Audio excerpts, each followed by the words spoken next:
ரொம்ப நாள் ஆச்சு லஞ்ச் பாக்ஸ் ரெசிபி போட்டு. ஸோ இன்றைக்கி ஒரு சூப்பரான லஞ்ச் பாக்ஸ் ரெசிபி தான் சோயா பிரியாணி எப்படி பண்ணுறதுன்னு பார்க்க போகிறோம். ஒரு பவுல் அளவுக்கு சோயாவை சுடுதண்ணில் போட்டு ஒரு 10 நிமிஷம் கழிச்சு தண்ணி புளிஞ்சு எடுத்துட்டு இதில் வந்து மிளகாத்தூள் போட்டு மிக்ஸ் பண்ணி எடுத்து வச்சுக்கோங்க. இப்போ ஒரு குக்கர் வச்சுட்டு ஒரு ஸ்பூன் மட்டும் நெய், 2 ஸ்பூன் எண்ணெய் சேர்த்துக்கலாம். இது கூட பட்டை, ஏலக்காய், கிராம்பு, அன்னாச்சி பூ சேர்த்துட்டு ஒரே ஒரு வெங்காயத்தை சேர்த்துக்கோங்க.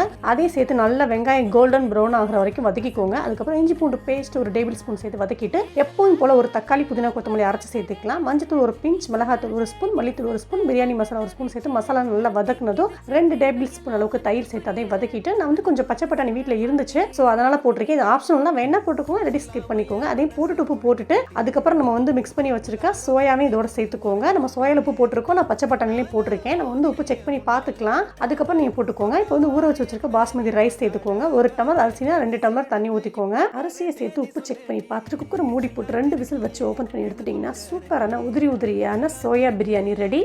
இந்த டேஸ்டி சோயா பிரியாணி கண்டிப்பாக உங்கள் வீட்டு குடிசுக்கு லஞ்ச் பாக்ஸில் வச்சு விடுங்க. ஒன்று கூட மிச்சம் இல்லாமல் சாப்பிட்டு வந்துடுவாங்க. ட்ரை பண்ணி பாருங்கள்.